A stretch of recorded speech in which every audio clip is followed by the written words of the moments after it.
इन लोगों का प्रेम कैसा था? प्रेम के भी कई सारे रूप होते ना। ये प्रेम स्वच्छंद था। स्वच्छंद का मतलब क्या होता है? पूर्ण रूप से स्वतंत्र, जिस पर किसी प्रकार का अंकुश नहीं है, कोई अंकुश नहीं, कोई सीमाएं नहीं। इस तरीके का प्रेम है ये। कोई नियमावली नहीं है इस प्रेम में। ऐसा प्रेम जो उन्हें अच्छा लगा, उन्होंने बिना किसी संकोच के उस प्रेम को आधार बनाया और अपनी कविताओं में भारतीय भक्ति पद्धति और सूफियत की इश्क हकीकी का मिश्रण करके प्रस्तुत किया। प्रेम तो भारतीय समाज में भी मौजूद था पहले से, लेकिन वो कहीं ना कहीं नियमों में बंधा हुआ था। वो कहीं ना कहीं कुछ दायरों में जकड़ा हुआ था। इस तरीके से आप जो है प्रेम को प्रकट करेंगे, इस तरीके से नहीं करेंगे, ऐसा तय था भारतीय समाज में। यानी कि प्रेम का एक सैद्धांतिक रूप था और एक दूसरा रूप था जो लोग दिखाते नहीं थे, जताते नहीं थे, लेकिन उसका भी इस्तेमाल करते थे। अब जो नया परिवर्तन देखने को मिला वो ये कि सूफियत के आ जाने से या इस्लाम के आ जाने से प्रेम का स्वच्छंद रूप जो है वो साहित्य में भी दिखाई देता है। प्रेम का स्वच्छंद रूप जो है वो समाज में घटित होते हुए दिखाई दे रहा है। अभी तक घटित नहीं हो रहा था। यानी कि कहने के लिए ये कि एक तो होता है कि हर एक व्यक्ति भारत का टैक्स पे करता है, एक ये साधारण सी चीज है। लेकिन कई लोग ऐसे भी हैं जो पे नहीं करते हैं। क्यों क्यों नहीं करते हैं? वो उस पे करने की कैटेगरी में क्यों नहीं आते? क्योंकि वो छिपा लेते हैं उस फैक्ट को कि हम तो टैक्स पेयर की कैटेगरी में है ही नहीं, तो क्यों पे करें। वो उसको छुपा लेते हैं, उसको कुछ और तरीके से, कुछ अलग मार्गों से उसको एडजस्ट कर लेते हैं। ठीक वैसे ही प्रेम का स्वच्छंद रूप और प्रेम का निरूपित रूप पहले से भारतीय संस्कृति का अंग था, लेकिन स्वच्छंद प्रेम को प्रस्तुत नहीं किया जाता था। स्वच्छंद प्रेम को जो है सामाजिक मान्यता नहीं थी। लेकिन अब सूफियत के आ जाने से वो स्वच्छंद प्रेम साहित्य का विषय बना, और जब साहित्य का विषय बना तो समाज में स्वीकृत भी हुआ। समाज के लोग उसको स्वीकार करने भी लगे थे। और इसी स्वच्छंद प्रेम को सूफी काव्य धारा के या कहें प्रेमाश्रयी शाखा के कवियों ने अपना सब्जेक्ट बनाया और अपनी बात को रखा। इसमें भारतीय भक्ति पद्धति थी, साथ ही साथ सूफी मत की इश्क हकीकी। इश्क की हकीकत क्या है? इश्क की हकीकत है येन केन प्रकरण, किसी भी प्रकार से अपने उस प्रेमी को प्राप्त करना, अपने परमात्मा को प्राप्त कर लेना किसी भी तरीके से, काम दाम दंड भेद इस्तेमाल करते हुए उस परमात्मा को प्राप्त कर लेना। किस माध्यम से? प्रेम के माध्यम से। ये सूफियत की इश्क हकीकी है। इश्क हकीकी और भारत की भक्ति पद्धति दोनों का मिश्रण करके सूफी मत के कवियों ने अपने रचनाओं का निर्माण किया, अपनी भक्ति का ढांचा तैयार किया, जिसका शरीर भारतीय है किंतु आत्मा कैसी है? इस्लामी है। वो तसव्वुफ से रंजित है। तसव्वुफ इस्लामी साधना पद्धति का एक शब्द है जिसका अर्थ होता है कि अल्लाह एक है, ईश्वर एक है, और वो प्रेम से प्राप्त किया जाता है। करेक्ट बात समझ में आई? इस साहित्य का शरीर तो भारतीय है। शरीर का मतलब है कि लिटरेचर जो ऊपरी तौर पर दिखाई देता है, ऊपरी तौर का लिटरेचर का अर्थ क्या है? कथा। कथा का जो ढांचा है वो तो भारतीय है, लेकिन इस कथा के अंदर जो मूल्य है, इस कथा के अंदर जो सिद्धांत है, वो सिद्धांत कैसे हैं? वो सिद्धांत, मूल्य और सीख जो है वो है इस्लामी, वो है सूफी। करेक्ट बात समझ में आई? इस भक्ति साहित्य का बाहरी ढांचा यानी कि शरीर तो कैसा है? भारतीय है, लेकिन इसकी आत्मा कैसी है? इस्लामी है। ऊपरी तौर पर कथा जो है वो किसी भारतीय चरित्र नायक को बताती है, भारतीय चरित्र नायक को व्याख्यायित करती है, भारतीय चरित्र नायक को प्रस्तुत करती है, जो समाज का एक अभिन्न हिस्सा रहा है कभी। लेकिन अंदरूनी तौर पर वो इस्लाम के एक मत यानी कि सूफी मत को व्याख्यायित कर रही है, सूफी मत को प्रस्तुत कर रही है। उदाहरण समझिए इसका, पद्मावत की काव्य परंपरा। ये मान लीजिए पद्मावत ग्रंथ है। इस पद्मावत की काव्य परंपरा कैसी है? भारतीय है। ध्यान से समझते रहना। कहानी कैसी है? भारतीय है। चरित्र कैसे हैं? भारतीय हैं। कहानी का घटनाक्रम, देश काल, परिस्थितियां कैसी है? वो भी भारतीय है। लेकिन इस पूरी की पूरी कहानी में जो शिक्षाएं दी जाती है या जो सिद्धांत प्रस्तुत किए गए, वो सिद्धांत कैसे हैं? ये इस्लामी सिद्धांत है। ये इश्क हकीकी के सिद्धांत है, सूफियत के सिद्धांत है। ऊपरी तौर पर जो कुछ भी दिखाई दे रहा है वो सब तो है जो हमें एक तरीके से जब हम उस रचना को देखते हैं, पढ़ते हैं और उसके भावार्थ को नहीं समझते हैं, तब तक तो वो लगती है कि हमारे ही किसी राजा का वर्णन किया गया, उनकी प्रेम कहानी को बस तो रखा है, और तो क्या किया, कुछ भी तो नहीं किया इसने। लेकिन जब हम उसके भावार्थ को समझते हैं, उसके उसके भीतर रखे हुए गूढ़ार्थ को समझते हैं, तब हमें इस्लामी शिक्षा पद्धति वहां पर साफ साफ दिखाई देती है। वहां पर हमें इस्लामी शिक्षा, इस्लाम में जो सूफी मत है उसके सिद्धांत और उसके नियमावली, उसके जो भी बातें हैं वो साफ साफ दिखाई पड़ती है।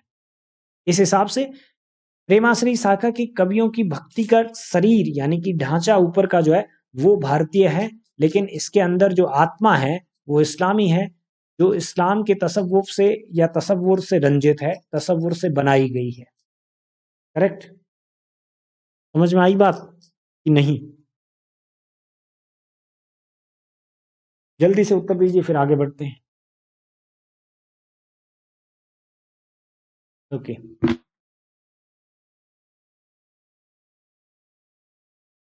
ये लोग, क्योंकि प्रेम है, और प्रेम का भी कैसा रूप है? स्वच्छंद रूप है, जहां पर कोई प्रकार के नियम कानून कायदे लागू ही नहीं होते। और जब कानून कायदे लागू नहीं होते हैं और आपको आपको ये स्वतंत्रता दे दी जाए कि आप कोई भी किताब पढ़ लीजिए, भले ही वो हिंदी साहित्य इतिहास की किताब है, भले ही वो रेसिपी बनाने की किताब है, भले ही वो बारखड़ी याद करने की किताब है, और भले ही वो कोई आपका धार्मिक किताब है, आप कोई भी एक किताब उठाइए, वो किताब की शक्ल में होनी चाहिए, भले ही उसमें 5 पेज है, भले ही उसमें 25 पेज है, भले ही उसमें 25,000 पेज है। अगर आपने उस एक किताब को पक्का याद कर लिया 100% A to Z, तो आपको हम लोग क्या दे देंगे? नौकरी दे देंगे सरकारी। अब बताओ आप कौन सी चूज करेंगे? मैक्सिमम लोग कौन सी चूज करेंगे? जो छोटी है, जो पढ़ने में सरल है, जो दिखने में भी अच्छी है, जो आसानी से समझ में आ सकती है, जिसकी व्याख्या क्लिष्ट नहीं है। जनरल सी बात है, वो किताब उठाओगे 5, 10, 15, 20 पेज वाली, और उसको पढ़ करके, उसको याद करके आप अप्लाई कर दोगे कि चलिए हमें भी नौकरी दीजिए।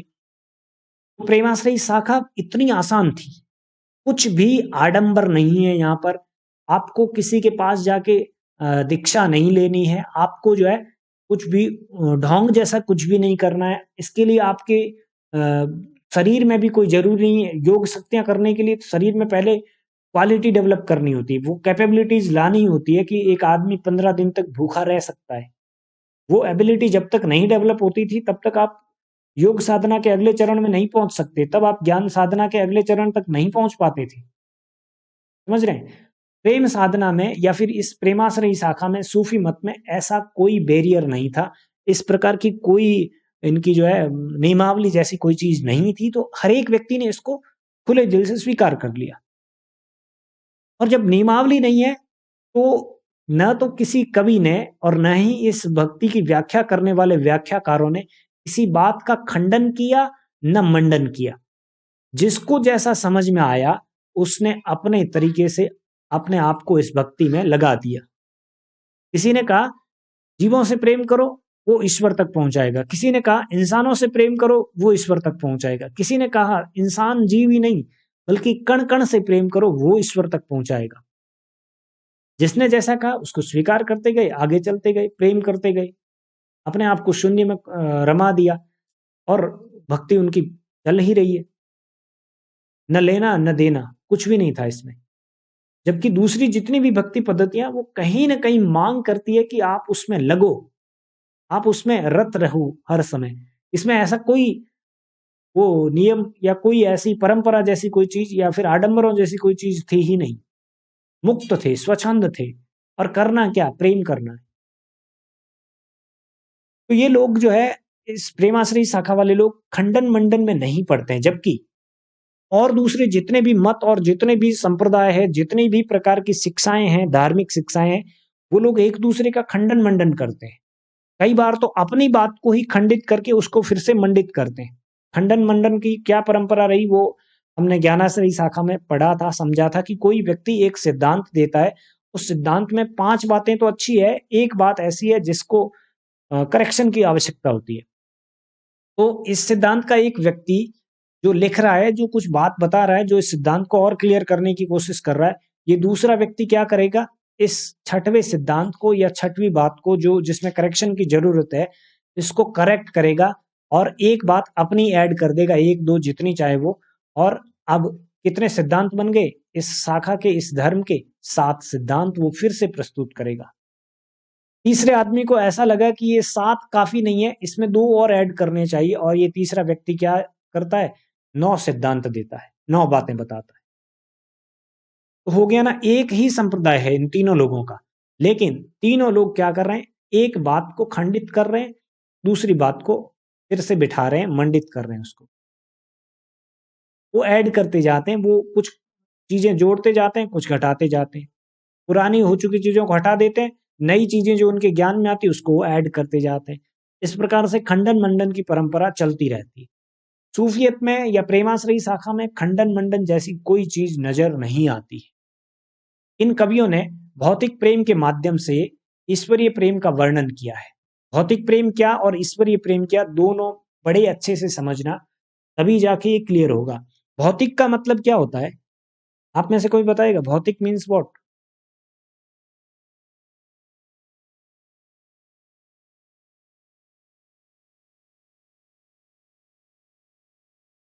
करेक्ट, जो आपने बोली ना, इसी संसार की चीजें, मतलब कि हमारी मौजूदगी में जो चीजें हमारे सामने मौजूद है वो भौतिक चीजें हैं।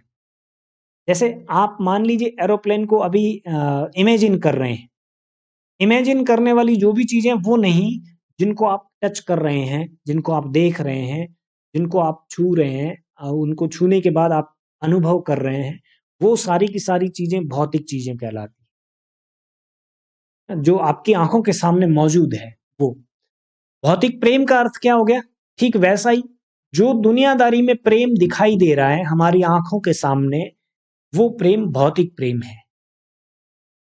ईश्वरीय प्रेम का अर्थ क्या है, ईश्वरीय प्रेम का अर्थ है वो जो पारलौकिक दुनिया में आपको ले जाता है, वो जो आपके इमेजिनेशन में चलता है, वो जो आपकी कल्पनाओं में चलता है, वो जिसकी आप भक्ति करते हैं, वो जो आपके मन मस्तिष्क दिल दिमाग में चलता है, वो प्रेम ईश्वरीय प्रेम है।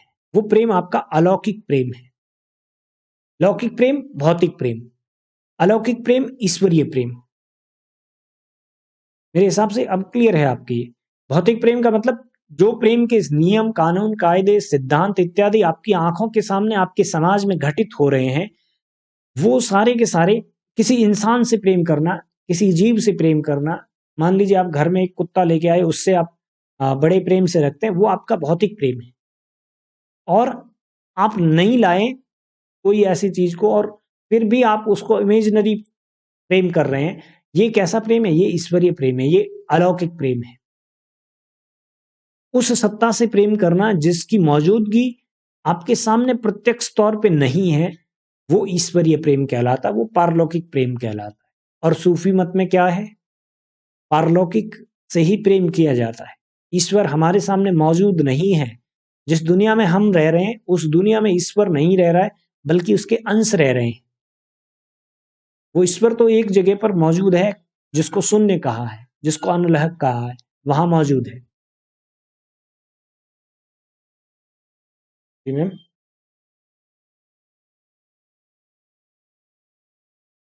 मैम आपकी आवाज बहुत स्लो आई है, एक बार माइक्रोफोन अपने पास में रख के बोलिए। हाँ, अभी ठीक आ रही।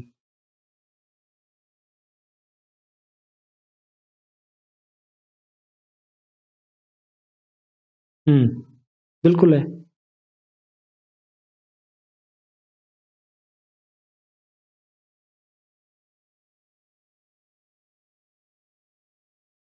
करेक्ट। देखिए, देखिए हर हर धर्म, जितने भी धर्म है ना इस दुनिया में, उन उन धर्मों में सेम एज इट इज एक जैसी मान्यताएं हैं। ऐसा नहीं कि कोई नई चीज लाके पटक दी हो, नहीं। लगभग लगभग सब में सिमिलर चीजें हैं। लगभग लगभग हर एक धर्म का सार भी एक ही है। सब धर्म जो है अंत तो गत्वा एक ही परम लक्ष्य को प्राप्ति करने के लिए उलझ रहे हैं, जूझ रहे हैं। हर धर्म का व्यक्ति और हर धर्म के सिद्धांत।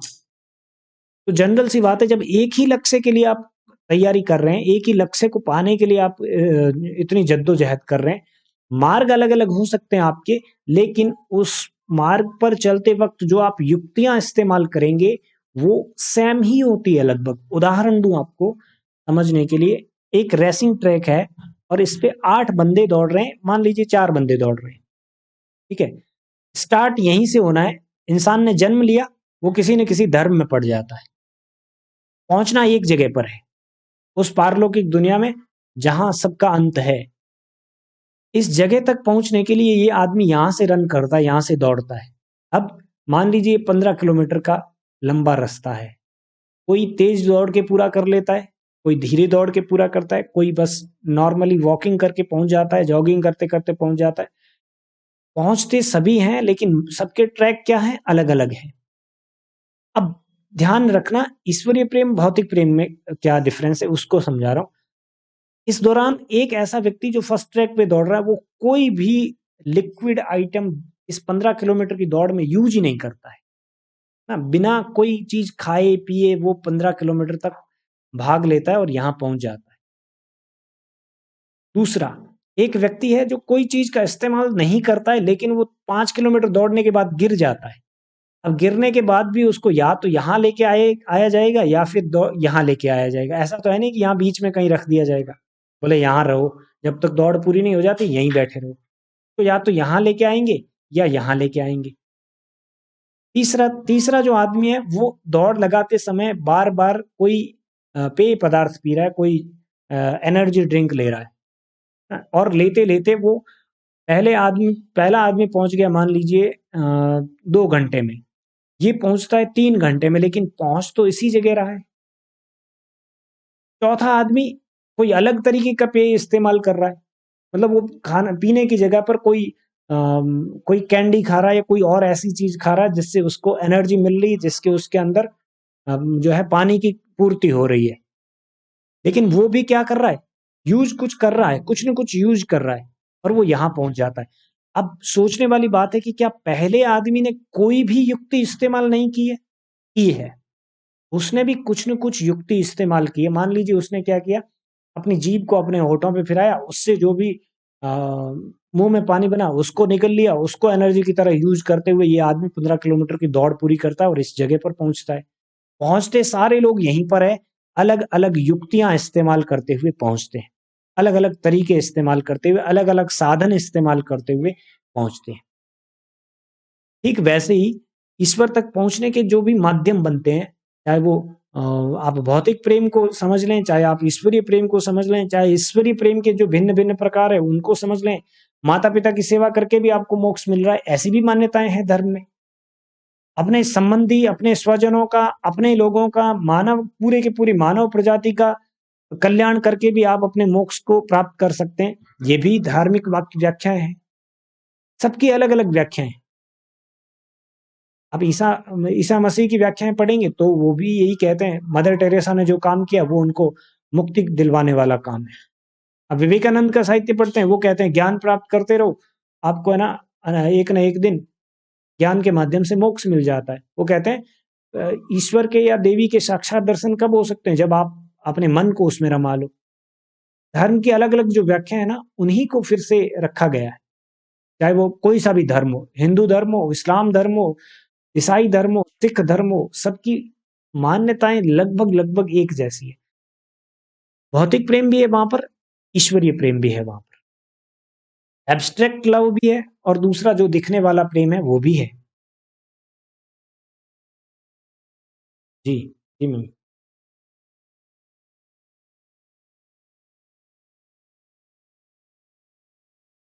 करेक्ट।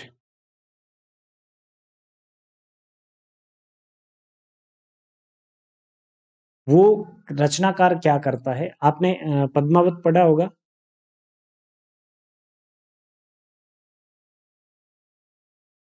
मैम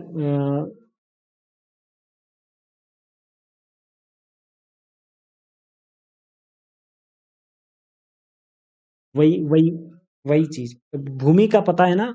वो उन भूमि का सिर्फ, और वो कहानी सिर्फ जो जो शरीर है उस कहानी का, जो उस कहानी का ढांचा है, वो ढांचा उनकी सिर्फ भौतिक प्रेम को प्रस्तुत करता है। जब आप उस रचना की जब आप उस रचना की कुछ पंक्तियां पढ़ेंगे तो उन पंक्तियों में बीच बीच में कुछ हिंट्स दिए हुए हैं। ऐसी शब्दावली इस्तेमाल की गई है, जैसे रत्नसेन जो है वो समुद्र को पार करता है, 7 समुद्र को पार करने के बाद एक किले में पहुंचता है और उस किले के 10 द्वारों को पार करता है, और फिर वो एक नियत स्थान पर पहुंचता है। समझ रहे हैं आप, 7 समुद्र, 10 दरवाजे।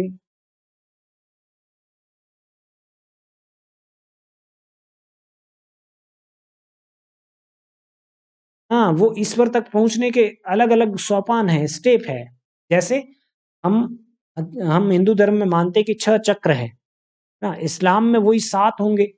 6 चक्र जो होते हैं ना शरीर में, मूलाधार चक्र, प्राणाधार चक्र, ये फलाना, सूर्य चक्र, जठर चक्र, इनको इनको जैसे ही हम पार करते हैं ना, धीरे धीरे हम साधना में खो जाते हैं। कबीर के यहाँ पर देखिए आप, ज्ञानाश्रयी शाखा के कवियों के यहाँ पर देखिए, वो कहते हैं 6 चक्रों के बाहर जब पहुंचते हैं तब हम शून्य तक पहुंचते हैं।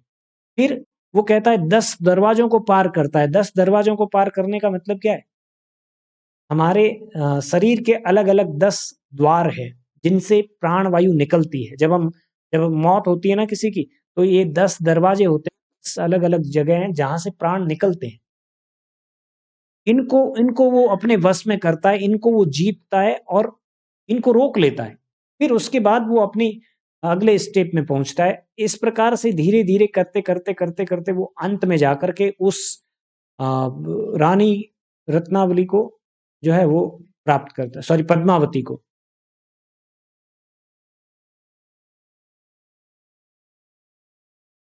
करेक्ट, उसमें शब्दावली इस्तेमाल करता है। वो शब्दावली जो है ना, जैसे मैंने कहा, भारत में जो हिंदू धर्म में, सनातन धर्म में 6 चक्र माने। सूफियत में कुछ अलग होगा, 6 चक्रों की जगह कोई और चीज होगी, 6 अलग चीजें बताई जाएगी ना। पंच तत्व से मिलकर के शरीर का निर्माण हुआ है। तो रत्नसेन की जब शरीर का बनावट, या फिर रत्नसेन की शारीरिक संरचना दिखाता है कवि, तो 5 तत्वों को दिखाता है वो, ना कि कौन कौन से 5 तत्व है जिनसे रत्नसेन नामक चरित्र की शरीर की रचना हुई है। कुछ बिंदु रखता है बीच बीच में। कहानी वही है जो जन्म में प्रचलित, जो मैं भी जानता हूँ, आप भी जानते हैं, कि एक ऐसा राजा था चित्तौड़ का, और उसके साथ ये हुआ। उसने किस तरीके से जो है एक दूर देश की रानी से प्रेम किया और उस प्रेम का निर्वहन किया। कहानी हम सब लोग जानते हैं, क्योंकि ये कहानी कैसे उठाते हैं, जो जन्म में पहले से मौजूद है। लोग जानते हैं इस कहानी को, लेकिन इस कहानी में बीच में कुछ ऐसे मोती पिरोए जाते हैं, जो मोती इन लोगों के धर्म के सिद्धांतों की व्याख्या करते हैं।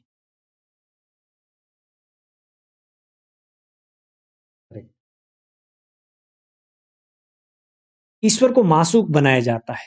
मासूक का मतलब क्या? प्रेमी। और प्राय प्रत्येक गाथा में, प्रत्येक कहानी में कोई राजकुमार होता है।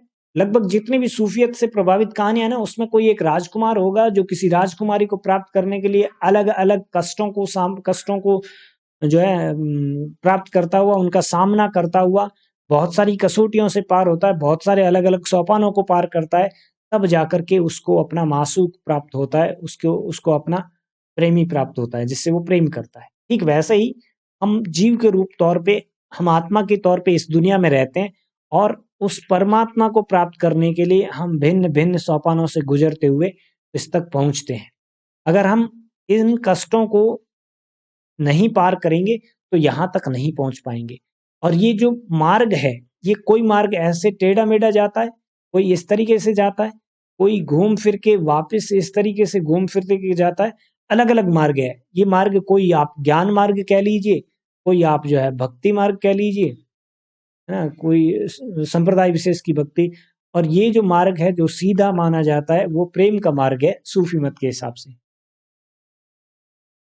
इस प्रेम मार्ग में जो भी उसको कठिनाइयां आती है, जैसे ये राजकुमार यहाँ से रवाना हुआ और उसकी रानी यहाँ पर है, उसकी राजकुमारी यहाँ पर है जिससे वो शादी करना चाहता है, जिससे वो प्रेम करता है। इस दौरान उसको जितनी भी कठिनाइयां आती है, दिक्कतें आती है, वो भक्ति मार्ग में आने वाली समस्याएं हैं जो परमात्मा को प्राप्त करने के दौरान उसको आती है। और कहानी राजा राजकुमारी की है, लेकिन हकीकत में वो व्याख्या किसकी कर रहा है? अपने धर्म विशेष की सिद्धांतों की व्याख्या कर रहा है। हर कहानी में ये चीज दोहराई जाती है। जनरली कोई राजा राजकुमार की या फिर कोई राजा रानी राजकुमार राजकुमारी की कहानी होती है, उस कहानी में कुछ तत्व रखे जाते हैं, कुछ सिद्धांत रखे जाते हैं जो सूक्ष्म स्तर पर प्रयुक्त होते हैं।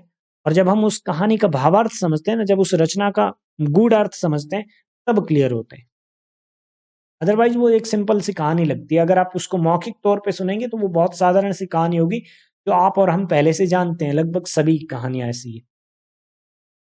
प्रेमाश्रयी शाखा के कवियों में मलिक मोहम्मद जायसी सबसे ज्यादा प्रमुख है और वो इस शाखा के प्रतिनिधि कवि कहलाते हैं। और इस शाखा का प्रतिनिधि काव्य कौन सा है? पद्मावत, जो सर्वश्रेष्ठ रचना मानी जाती है प्रेमाश्रयी शाखा की, या फिर हिंदी साहित्य में सूफी मत की शिक्षा देने वाली रचनाओं में। इसके अलावा कुछ अन्य प्रमुख कवियों में मंजन का नाम भी है, कुतुबन का नाम भी है, उस्मान का नाम भी है, हंस हंस जवाहिर आपने रचना पढ़ी होगी या उसका नाम सुना होगा। इसके अलावा भी और बहुत सारे कवि हैं, जैसे असाइत है, जैसे आपके हो गए कौन, आलम हो गए, शेख नबी हो गए, कासिम शाह हो गए। ये सारे भी क्या है? सूफी मत से। हाँ, ईश्वरदास की भी एक दो रचनाएं ऐसी हैं जो प्रेमाश्रयी शाखा की है। ठीक, ये सारे के सारे प्रेमाश्रयी शाखा के रचनाकार है।